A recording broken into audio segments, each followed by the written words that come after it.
it's not possible. Am I correct? You can ask them to say something. Or put it in the text box. Okay. So, how do I speak? You can speak when it's audible. Because I didn't get any of mine. Can I keep it?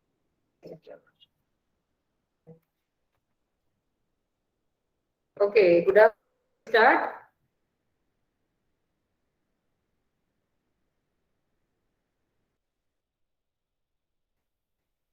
Someone can Hello. unmute. Someone can unmute and answer. Please unmute and some of you answer whether I am audible or not. Hello. A lot of people are leaving the Good meeting afternoon. rather than Audible now? I think because of the network. Hello, am I audible? Yes, ma'am. Good afternoon, ma'am. You're audible, ma'am. Yeah, okay. Yes, ma'am, So you're we'll audible. start. You can continue. Actually, this is a very, very small topic given to me. But I think it is extremely important in some ways. Okay. So before you go on to read why it is important and what exactly you have to know about it and how to deal with it rather than just give the okay.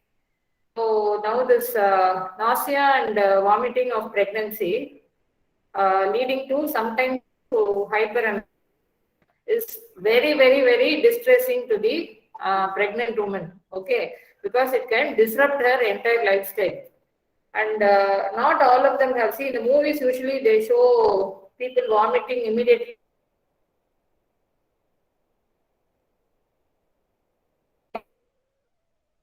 Women who are pregnant should be having nausea and vomiting. Some of them may not have anything. Some of them may have a mild nausea. Some of them may have nausea and vomiting.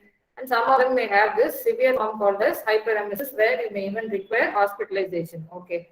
And though it is called as morning sickness, you have to understand that everything does not happen only in the morning. Some of them have in the evenings or afternoons, and usually they'll give you a history that every day evening they have the same thing happening. Okay, so some of the things are olden days theories, but it has a name called as morning sickness. And the simple vomiting is called as emesis gravidarum. And I think what you can see, it is given there in the slide, can occur at any time of the day, and there is no health impact. So what do you, there is no restriction of activity also. So what do you actually, suppose a lady comes to you with this problem, what exactly are you going to say that it is a part and parcel of pregnancy, so you just suffer and carry on? Or are you going to give her some solution? Okay. So it is not that you just write some tablets which are available and send her off. Number one, you please talk to the patient and give a lot of reassurance. She must first know that it will not be there forever throughout the 10 months, because that is another thing. Some people have it for a few days, some of them even up to the 5th month. So reassurance from the doctor side is very important. Tell her not to worry about it. And please tell her a lot of health information should be given. That is, tell her to have frequent and small meals, like how you tell the diabetics. Ask her not to starve for a very long time and then fill up the stomach completely. Another thing is, you ask in the history properly at what time she is having this vomiting. So suppose she says in the evening. So you ask her to eat well in the morning and the afternoon, so that just prior to the time of that, the time that she gets her vomiting, she will not be filling up her stomach, which may aggravate the problem. So like that, small lifestyle modifications you please tell. And also for all pregnant women in the first 3 months, no, we usually don't give iron and all that. The only thing that is required is folic acid. Suppose it is high risk pregnancy and she has had some abortions and things like that, we may go for progesterone supplementation. And even that progesterone supplementation, see, we have various preparations like oral, vaginal, and injections. So people with increased nausea, vomiting, and all that, we prefer to give the vaginal, very rarely the injectable form. And for such people also, oral progesterones can be avoided. Other than that, I don't think anything else is required. We usually give iron, calcium and all that only after the third month, that is from the 12th week. Okay. So what are the causes for this MSS gravidarum? Some of the theories are the high level of HCG and the estrogen. So actually what is given in the people who take this combined oral contraceptive pills, not all of them vomit, only some of them have vomiting, and that is due to the estrogen component.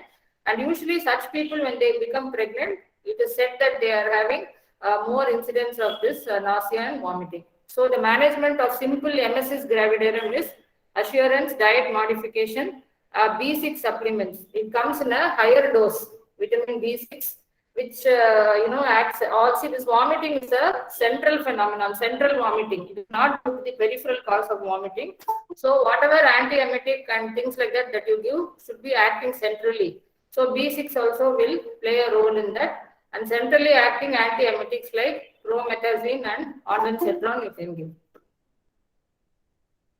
And now coming to hyperemesis, that is a very severe type of vomiting that incapacitates the day-to-day activity.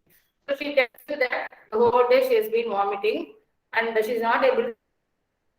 Such people don't give.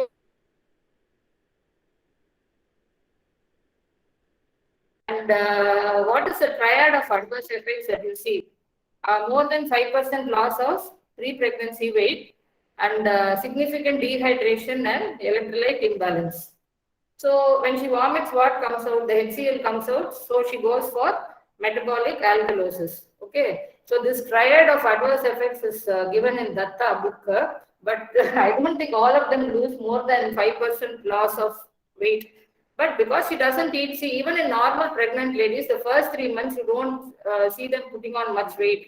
This 2 kilos per month and all that usually comes only after the third month, after the 12 weeks.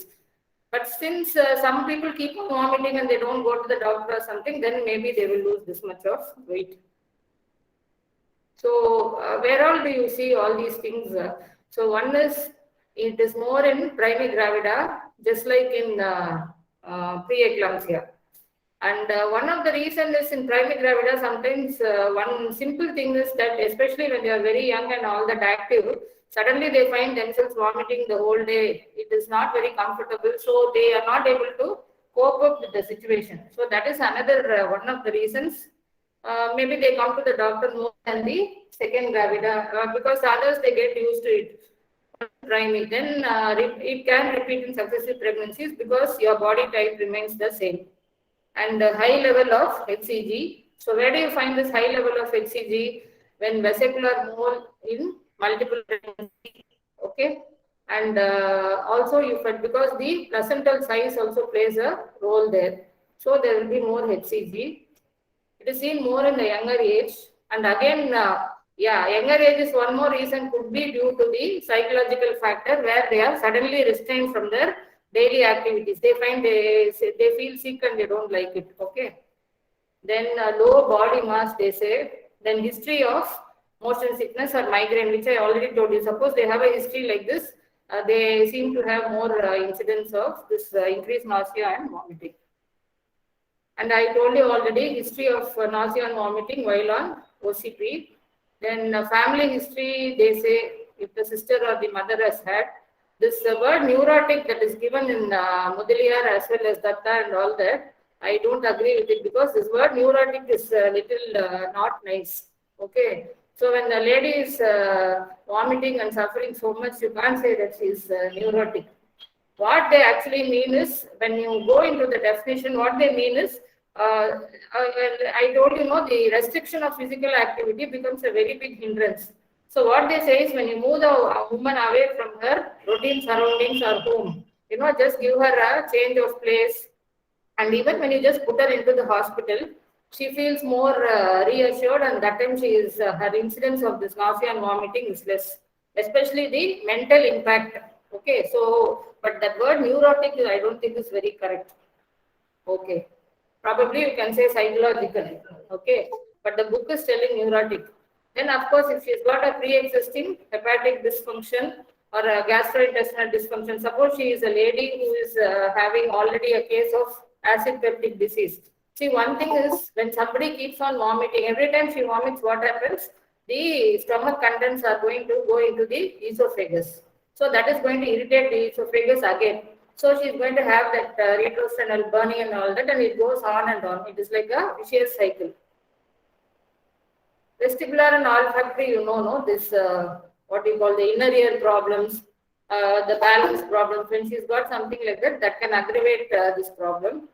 Then genetic, and one of the reason given is the lipid alterations. Suppose she is having an increased triglyceride level and all that, apparently she seems to have more of this problem.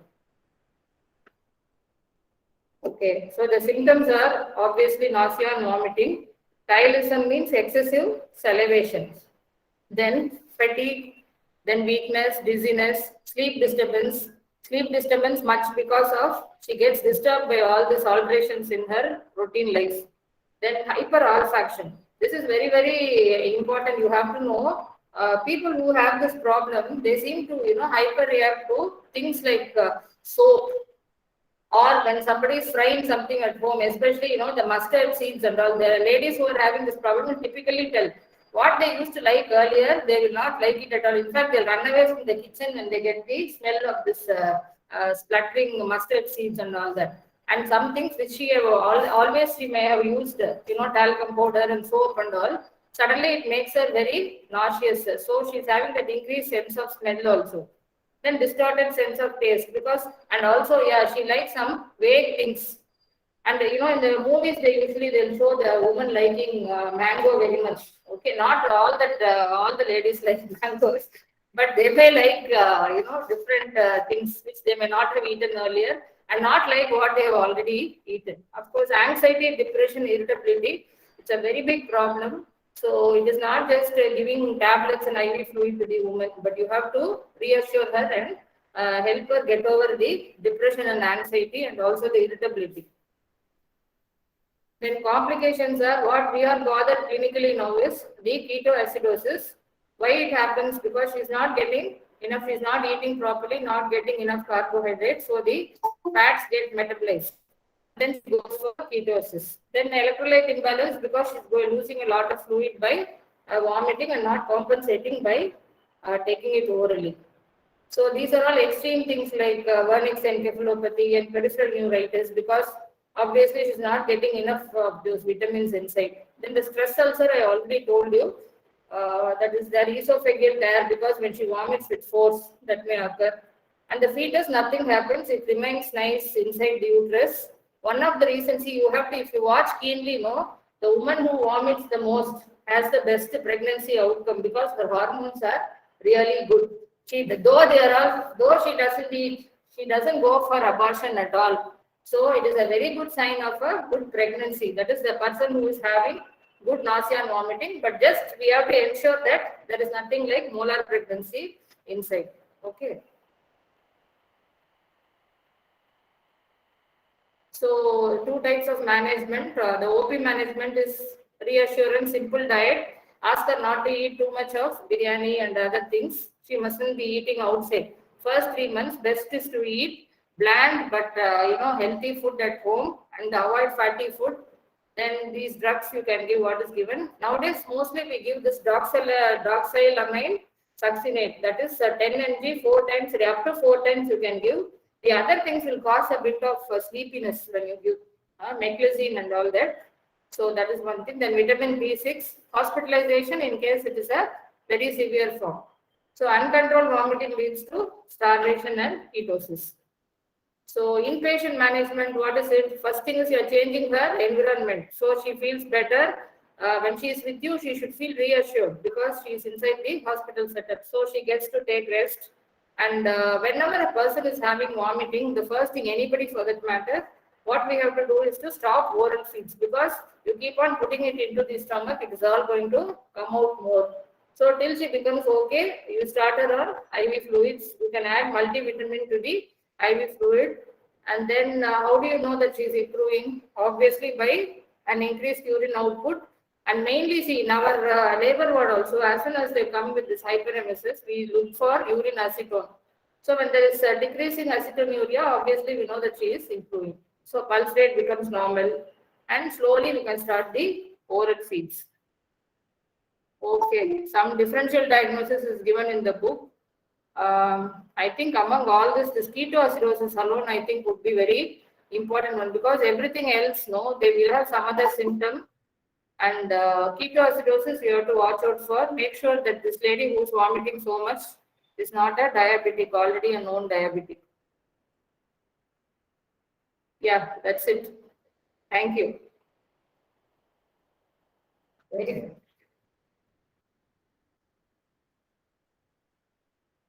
So now let's see. Only 2 or 3 students are there. So here it's all roll number wise. Fine, I will mark them. That's all. But I really don't understand. I asked that register so many times.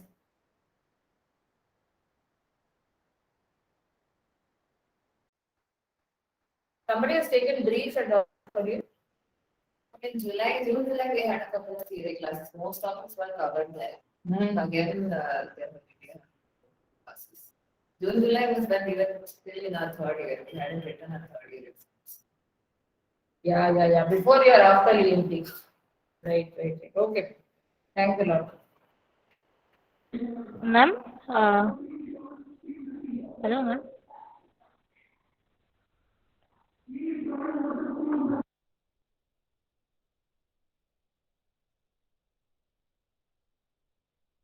Hello.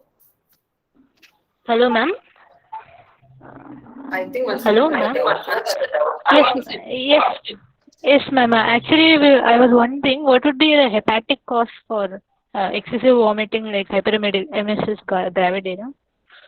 That is what we only have this which I told you in the body Yes, ma'am. variation to the hormones.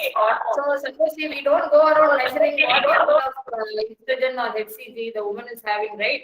So it is one of the theories said this, because definitely estrogen preparations cause nausea, vomiting. That is why I said this. People who have a history, while taking oral contraceptives or hormones earlier, the ones who have vomited at that time, in case they get pregnant, there are more chances. So unless we have to go into these studies to see. In fact, one study also, now that you have given me an idea, I think we can give it to the PG also. So the known theories are high levels of circulating HCG and estrogen. It is purely hormonal now, because it goes away immediately after she delivers. In fact, after the 3rd month, when the thing stabilizes, she becomes okay. Main cause is only, it is aggravated by all these psychological. In fact, the reason is hormonal, but it leads to psychological impact and probably gets aggravated.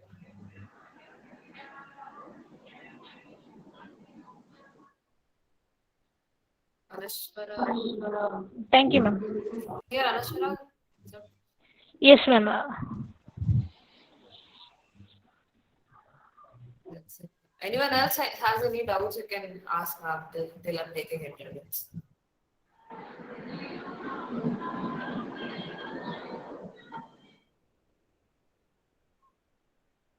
Yeah, you can take me. Okay, sit down. Yes.